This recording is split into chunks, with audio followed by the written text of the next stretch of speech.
মাসে নাজিল হয়েছে, ওই মাসের নাম কি, বৈশাখ না জ্যৈষ্ঠ? হ্যাঁ, রমজান মাস। জানা আছে? মাশাআল্লাহ। মাহে রমজানুল মুবারক, রমজান করিম, সম্মানিত মাস। রমজান মাসে আল্লাহ কোরআন নাজিল করার কারণে রমজানের মর্যাদা কত? 11 মাস আপনি যদি এক পাল্লায় দেন, আর রমজান মাসকে যদি আরেক পাল্লায় দেন, পাল্লার দাঁড়ে ধরে টান মারেন, আল্লাহর কসম 11 মাসের ওজনের চাইতে আল্লাহর কাছে রমজান মাসের ওজনের পাল্লা ভারী হয়ে যাবে। সারাটা মাস আমরা সিয়াম সাধনা করি, রমজান মাসে আমরা রোজা রাখি। রমজান মাসে ইবাদতে নেকি বেশি না কম? কত গুণ বেশি? হ্যাঁ, 70 গুণ বেশি। আপনি যদি রমজান মাসে নফল ইবাদত করেন, এই নফলটা আল্লাহ তাআলা এত নেকি দান করেন, অন্য মাসে ফরজের সমান সব আল্লাহ দান করে দেন। সুবহানাল্লাহ। আর রমজান মাসে যে ফরজ ইবাদত আমরা যা করি, এটা শুধু একটা ফরজ থাকে না, এই একটা ফরজকে আল্লাহ 70টা ফরজের সমান সব বানাইয়া দেন। সুবহানাল্লাহ। রমজানুল মুবারকের মর্যাদা এত বেশি কেন? কেন রমজানুল মুবারকের মর্যাদা? তার কারণ হলো রমজানের সাথে কোরআনে কারীমের সম্পর্ক আছে না নাই? শাহরু রমাদান আল্লাযী উনজিলা ফীহিল কুরআন। আল্লাহ বলেন রমজান তো সেই মাস যেই মাসে কোরআন নাজিল করা হয়েছে। কোরআন নাজিলের কারণে আমার আল্লাহ রমজানুল মুবারকের মর্যাদা বাড়াইয়া দিয়েছেন। আবার রমজান মাসে একটা রাত আছে, ওই রাতের নাম হলো লাইলাতুল, নাকি শবে বরাত? আমাদের দেশের লোকেরা শবে বরাতরে খুব মানে, কিন্তু কদর কোন দিকে আসে আর কোন দিকে যায় কোনো খবর থাকে না, ঠিক কিনা বলেন?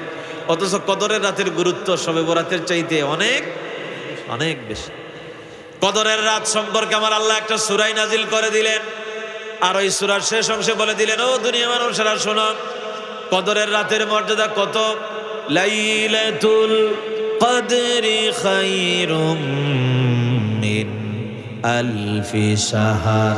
লাইলাতুল কদর হলো 1000 মাস থেকে আরো বেশি উত্তম। এত মর্যাদা ওই রাতে, কদরের রাতে এত মর্যাদা আল্লাহ তাআলা দান করলেন। কেন দিলেন? কদরের রাতের এত মর্যাদা কেন? কারণটা কি? তার কারণ হলো ওই রাতে আল্লাহ কোরআন নাজিল করেছেন। কদরের রাতের সাথে কোরআনের সম্পর্ক আছে না নাই? ওই রাতে আল্লাহ কোরআন নাজিল করলেন, বলে দিলেন ইন্না আনজালনাহু ফি লাইলাতিল কদর। আমি আল্লাহ রাব্বুল আলামিন নিশ্চয়ই এই রাতে কোরআন নাজিল করেছি। কোরআন নাজিলের কারণে কদরের রাতের দাম আল্লাহ বাড়ায়া দিলেন। আমার ভাইরা, যেই ফেরেশতা কোরআন নিয়ে আসছিলেন, ওই ফেরেশতার নাম কি? জিবরাইল, রুহুল আমিন তাকে বলা হয়েছে। জিবরাইলকে আল্লাহ 600 ডানা দিয়েছেন। 600 ডানা নিয়ে আসমান থেকে জমিনে আসতে চাইলে বেশি সময় লাগে না, মাত্র 2টা ঝাপটা মারে আর মুহূর্তের ভিতরে সে দুনিয়াতে পৌঁছে যেতে পারে। সুবহানাল্লাহ। সেই জিবরাইলের এত মর্যাদা, ফেরেশতাদের লিডার আল্লাহ তাআলা বানালেন, সমস্ত ফেরেশতাদের সরদার হলেন হযরত জিবরাইল। জিবরাইলের মর্যাদা এত বেশি কেন? তার কারণ জিবরাইলের সাথে কোরআনে কারীমের সম্পর্ক। কোরআন নিয়ে আসছে জিবরাইল। তাহলে আমি বুঝাতে চাই আপনাদেরকে, কোরআনের সাথে যার সম্পর্ক আছে তার মর্যাদা আছে না না? আসুন আমরা কোরআনের সাথে তাআল্লুক পয়দা করি, আল্লাহর কোরআনের সাথে আমরা সম্পর্ক স্থাপন করি। কোরআনে কারীমের সাথে যদি আমরা সম্পর্ক লাগাই, কোরআনে কারীমের সাথে যদি আমরা সম্পর্ক স্থাপন করি, তাহলে জিবরাইলের মতো, লাইলাতুল কদরের মতো, রমজানের মতো আমাদের মর্যাদাও বাড়াইয়া দিবেন কে? আল্লাহ তাআলা বাড়াইয়া দিবেন। আগে কোরআনে কারীমের গায়ে একটা কাপড় দিয়া কোরআন পেছানো হতো। কোরআনের একটা গিলাফ ছিল, এই কাপড়ের টুকরাটা দেখবেন সামান্য 50 টাকা বা 100 টাকা দামের একটা কাপড়ের টুকরা। কোরআনে কারীম তেলাওয়াত করতে গিয়া যদি কারো হাত থেকে ভুলবশত ওই কাপড়টা মাটিতে পড়ে যায়, সাথে সাথে অন্তরের ভিতরে একটা ফিলিংস হয়, একটা অনুভূতি তৈরি হয়, আরে কোরআনে কারীমের গায়ে যে কাপড় ছিল ওইটা আমার পায়ে লেগে গেছে, মাটিতে পড়ে গেছে আমার হাত থেকে, আমার তো গুনাহ হয়ে গেছে। আমার একটা অপরাধ বোধ তৈরি হয় অন্তরের ভিতরে। কেন হয়? এই কাপড়টা আমরা হাতে নেই, নেওয়ার পরে আমরা কাপড়টার গায়ে চুমা খাই, আমরা নাকে লাগাই, বুকে লাগাই, আল্লাহরে বলি, আল্লাহ তোমার কোরআনের গায়ে কাপড়খানা ছিল, এই কাপড়ের সাথে আমার বেয়াদবি হয়ে গেছে।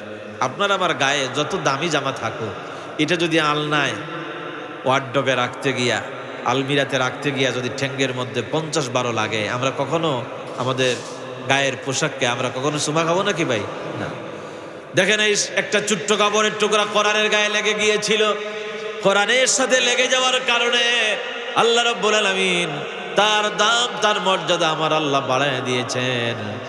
কোরআনে কারীমের যে রেয়াল, কাঠের টুকরা দিয়ে যে রেয়াল বানানো হয়, দেখবেন কোরআনে কারীম বুকের মধ্যে রাখে।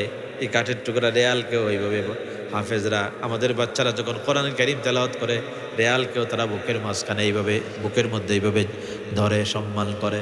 কোরআনে কারীমের গায়ে চুমা খায়, এই কাঠের টুকরার গায়েও চুমা খায়, সম্মান করে। কেন সম্মান করে? আপনার বাড়িতে যত দামি শোকেস থাকুক, যত দামি কাঠের কোনো জিনিস থাকুক, গিয়া কেউ এইভাবে বুকের সাথে চাপ দিয়ে ধরবে? চুমা খাবে? খাবে না। ওইটা এত দামি হওয়ার পরেও তার দাম নাই।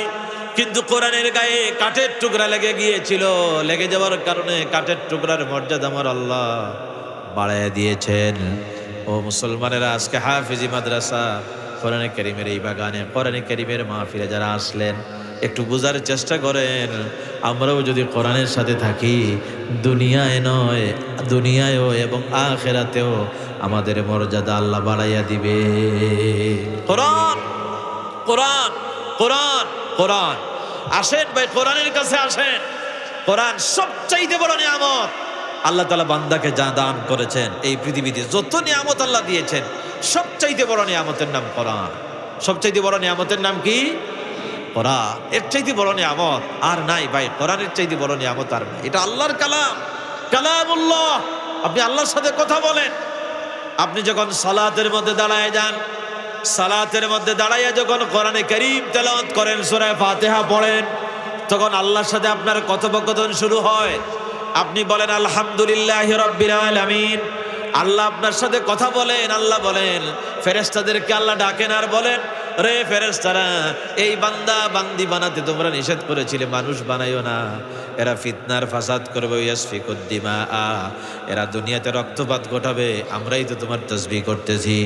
মানুষ বানাতে ফেরেশতারা নিষেধ করেছিল, কিন্তু এই বান্দা যখন নামাজের মধ্যে দাঁড়াইয়া যখন বলে আলহামদুলিল্লাহি রাব্বিল আলামিন, আল্লাহ ফেরেশতাদেরকে ডাকেন আর বলেন, তাকায় দেখ, আমার বান্দারা নামাজে দাঁড়াইয়া আমার প্রশংসা করে। আল্লাহ বলেন, হামিদানি আব্দি, আমার বান্দা আমার প্রশংসা করতেছে। আল্লাহ খুশি হয়ে যান, আল্লাহু আকবার বলেন।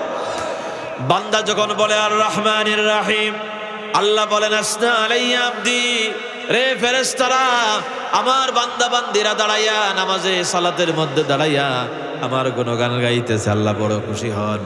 বান্দা যখন বলে মালিক ইয়াউমিদ্দিন, আল্লাহ বলেন, মাজ্জাদানি আব্দি, ফেরেশতারা আমার বান্দারা আমার মর্যাদা বর্ণনা করতেছে, আল্লাহ খুব খুশি হন। তার কথা হয় কোরআন দিয়া, কোন সুবহানাল্লাহ। বান্দা বলে আলহামদু, আল্লাহ কোশ্চেন করেন লিমানিল হামদু, বান্দা বলে লিল্লাহ, আল্লাহ আবার জিজ্ঞেস করেন লিমানিল্লাহ, বান্দা বলে রব, আল্লাহ বলেন লিমানির রব, বান্দা বলে রব্বিল আলামিন। বলেন না আল্লাহু আকবার। আমরা যখন বলি আলহামদু, সমস্ত প্রশংসা, আল্লাহ বলেন কার সমস্ত প্রশংসা? বান্দায় কয় লিল্লাহ, আল্লাহর জন্য। আল্লাহ বলেন কোন আল্লাহর জন্য প্রশংসা করলে আল্লাহর পরিচয় দেয়? বান্দা বলে রব, রব যে আল্লাহ, সে আল্লাহর পরিচয়, সে আল্লাহর প্রশংসা করলাম। আল্লাহ আবার জিজ্ঞেস করেন, বান্দারে রবের আর কি কোনো পরিচয় আছে? কোন জায়গার রব? তখন বান্দা বলে রব্বিল আলামিন। সুবহানাল্লাহ। সারা জাহানের রব যে, সেই রবের, সেই আল্লাহর প্রশংসা করলাম। আল্লাহ বলেন তার আর কি পরিচয় আছে? বান্দা বলে আর রহমান, তিনি হলেন পরম দয়ালু। আল্লাহ বলেন কে রহমান? বান্দা বলে আর রাহিম। এরপরে আল্লাহ বলেন আর কি পরিচয় আছে? বান্দা বলে মালিক ইয়াউমিদ্দিন, তিনি হলেন বিচারের দিনের মালিক। বলেন তো বিচারের দিনের মালিক কে? আরো জোরে কোন কে? এইভাবে আপনি নামাজে দাঁড়াইয়া যখন পড়েন, কোরআন তেলাওয়াত করেন, কোরআন আর কোরআন দিয়ে বান্দার সাথে কথা হয়। এজন্য কোরআন হলো কালামুল্লাহ, এটা হলো আল্লাহর কালাম। বান্দার সাথে আল্লাহ রাব্বুল আলামিন কোরআন দিয়ে কথা বলেন। এখন চিন্তা করেন, এত বড় নিয়ামত আল্লাহ দিলেন, এই নিয়ামত আমরা বোঝার জন্য একদিনও চেষ্টা করলাম না। দুনিয়ার সব বুঝি, কিন্তু কোরআনে কারীমের একটা সূরার অর্থ জানি না। ঠিক কিনা বলেন? জানি না আমরা কোন কোয়ালিটির মুসলমান, একটু চিন্তা করেন তো। এত বড় নিয়ামত, জান্নাতে যাওয়ার জন্য আল্লাহ যে চিঠি দিলেন আমাদেরকে, যে বার্তা আল্লাহ দিলেন, এত বড় একটা নিয়ামত আল্লাহ দিলেন, সেই কোরআনে কারীম আমরা একটা সূরা বোঝার জন্য চেষ্টা করলাম। ভাই, আমাদের নামাজ যে কবুল হয় না, অনেক কারণ আছে। এর একটা কারণ হলো নামাজে আমরা যা পড়ি তা কিচ্ছু বুঝি না। হ্যাঁ, প্রত্যেক নামাজের প্রত্যেক রাকাতে সূরা ফাতিহা পড়তেছি, কিন্তু কয়জনে সূরা ফাতিহার অর্থ জানি আমরা? আমার ভাইয়েরা, আমরা যদি অর্থ জানতাম, আমরা যদি বুঝতাম, বুঝে বুঝে যদি পড়তাম, তাহলে আমাদের সালাতের ভিতরে খুশু খুদু পয়দা হতো, অন্তরে আল্লাহর ভয় আসতো, আল্লাহর দরবারে সালাত মঞ্জুর হয়ে যেত। যদি আপনি বুঝে বুঝে পড়েন, বুঝে পড়লে আর না বুঝে পড়লে, বুঝার মধ্যে আর না বুঝার ভিতরে পার্থক্য আছে না নাই? হাল ইয়াস্তাউইল লাযীনা ইয়ালামুনা ওয়াল লাযীনা লা ইয়ালামুন। আল্লাহ বলেছেন, যারা জানে আর যারা জানে না তারা সমান নয়। আরব দেশের লোকেরা তারা যখন কোরআনে কারীম তেলাওয়াত করে, তখন নামাজের ভিতরে কান্নার রুল পড়ে যায়, কান্দে। আব্দুর রহমান আস-সুদাইসির তেলাওয়াত আপনারা শুনবেন ইউটিউবে গিয়া, সূরা হুমাযা। এই সূরার ভিতরে আল্লাহ জাহান্নামের ভয়াবহ আযাব, আগুনের কথা, মারাত্মক আগুনের কথা আল্লাহ বলেছেন। কঠিন আযাব, জাহান্নাম বড় কঠিন জায়গা। 3000 বছর আল্লাহ উত্তপ্ত করেছেন আগুন। ওই আগুনে আল্লাহ জ্বালাবেন। আল্লাহ, জাহান্নামের আগুন থেকে তুমি আমাদেরকে বাঁচাও। সবাই বলেন আমিন। আল্লাহুম্মা আজিরনা মিনান নার, আল্লাহুম্মা আজিরনা মিনান নার। প্রত্যেক দিন সকালে আর সন্ধ্যায় 7 বার পড়বে। যারা সকালে আর সন্ধ্যায় 7 বার করে আল্লাহুম্মা আজিরনা মিনান নার পড়ে, আল্লাহর নবী বলেন আল্লাহ জাহান্নাম থেকে তাদেরকে বাঁচাইয়া দিবে। জাহান্নাম আল্লাহর কাছে দরখাস্ত করে, আল্লাহ তোমার এই বান্দারে, এই বান্দিরে তুমি জাহান্নামে দিও না। জাহান্নাম কয়, আল্লাহ সে আশ্রয় চাচ্ছে আমার কাছ থেকে, জাহান্নাম থেকে, তুমি তারে জাহান্নামে দিও না। সেই জাহান্নামের কথা কোরআনে কারীমের ভিতরে অসংখ্য আয়াতের ভিতরে আছে। সূরা হুমাযা যখন আরবরা যখন এই জাহান্নামের আয়াতগুলো পড়ে, নামাজের ভিতরে কান্নার রুল পড়ে যায়। ইমামেও কান্দে, মুসল্লিরাও কান্দে। তারা বুঝে, এই কারণে একটা অনুভূতি, একটা ফিলিংস তাদের অন্তরে পয়দা হয়। আমরা বুঝি না, এই কারণে নামাজের মধ্যে আমাদের ঘুম চলে আসে। ঠিক কিনা বলেন? তারাবির নামাজ দেখবেন আমাদের দেশের মুসল্লিরা অনেকে পিছনে ঘুমাইতে থাকে। আমাদের মজা লাগে না কেন? তার কারণ আমরা বুঝি না। সূরা ফাতিহা পড়তেছে হাফেজ সাহেব, আমরা কিচ্ছু বুঝতেছি না কি বলতেছে। আল্লাহ ধমক দিয়ে বলতেছেন, তোমাদের কি হলো, কেন তোমরা বুঝো না? আফালা ইয়াতাদাব্বারুনাল কুরআন আম আলা কুলুবিন আকফালুহা। দুনিয়ার সব বুঝো, জাগা জমিনের দলিল সবাই বুঝে না? বুঝে না বলেন তো? পড়ালেখা না করলেও বুঝে, সব বুঝে, খরচা বুঝে, তারপরে সিএস আরএস আরো কি কি আছে না, এগুলো ডিএস, এগুলো সব বুঝে। না বুঝলেও আরেকজনের কাছে গিয়া বুঝার জন্য কত মেহনত করে।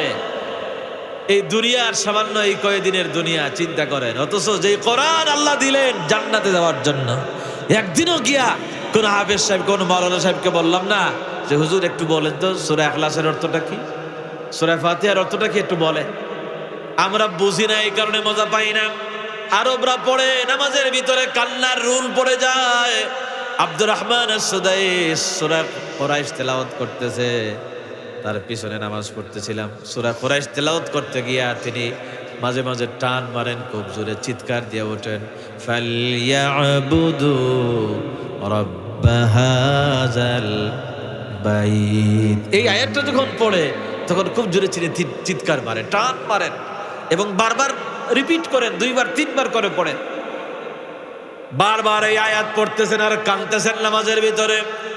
এটা তো জাহান্নামের আয়াত নয়, এখানে কেন কাঁদতেছেন? তার কারণ হলো মক্কা শরীফের ইমাম, মক্কাল মুকাররমার ইমাম কাবা শরীফের একদম সামনে দাঁড়ায় থাকেন, সালাতের ইমামতি করেন। আমার মনে হলো হয়তো তাদের চোখ চলে যায় আল্লাহর ঘরের দিকে। তাকায় তাকায় বলেন, যেই ঘরের রবের ইবাদতের কথা বলতেছি, এই ঘর আল্লাহ রাব্বুল আলামিনের ঘর, কাবা শরীফ তো আমার চোখের সামনে দাঁড়ায় আছে। সুবহানাল্লাহ বলবেন না আপনারা? ভাইরা, বুঝলে মজা পাওয়া যায়, কোরআন বুঝলে মজা পাওয়া যায়। এই যে সূরা ফাতিহা যা পড়তেছি, এটা যদি আমরা বুঝতাম তাহলে আমাদের ভাগ্য আরো পরিবর্তন হয়ে যেত। বুঝি না, এই কারণে আমরা মজা পাই না। আল্লাহ কোরআন বুঝার তৌফিক আমাদেরকে দান করেন, সবাই বলে না আমিন। ভাই বাংলায় কোরআন শরীফের অনুবাদ আছে না নাই বলেন তো? এখন কোরআন বুঝা সহজ না কঠিন? বলেন না সহজ না কঠিন? ওয়ালাকাদ ইয়াসসারনাল কোরআনা লিযিকর, আল্লাহ বলতেছেন কোরআনকে আমি সহজ করে দিয়েছি। যদি কোরআনে কারীম সহজ না হতো তাহলে এই কোরআন মুখস্থ করতে পারতো না, ঠিক কিনা বলেন? এই যে বাচ্চাদের মাথায় আমরা পাগড়ি উঠাইয়া দিলাম, যদি কোরআন সহজ না হতো তারা কি মুখস্থ করতে পারতো? পৃথিবীতে কোনো কিতাব মুখস্থ করতে পারে না। আপনি খ্রিস্টানদেরকে জিজ্ঞেস করেন, নাসারা যারা আছে তাদের যে বাইবেল আছে, বাইবেলের হাফেজ নাই। নিউ টেস্টামেন্ট হোক অথবা ওল্ড টেস্টামেন্ট হোক, বাইবেল কেউ মুখস্থ করতে পারে না। তাওরাত, ইহুদিরা জব্বুর তাওরাত মুখস্থ করতে পারে না। হিন্দুরা বেদ, গীতা, ত্রিপিটক এগুলো মুখস্থ করতে পারে না। ওগুলার কোনো হাফেজ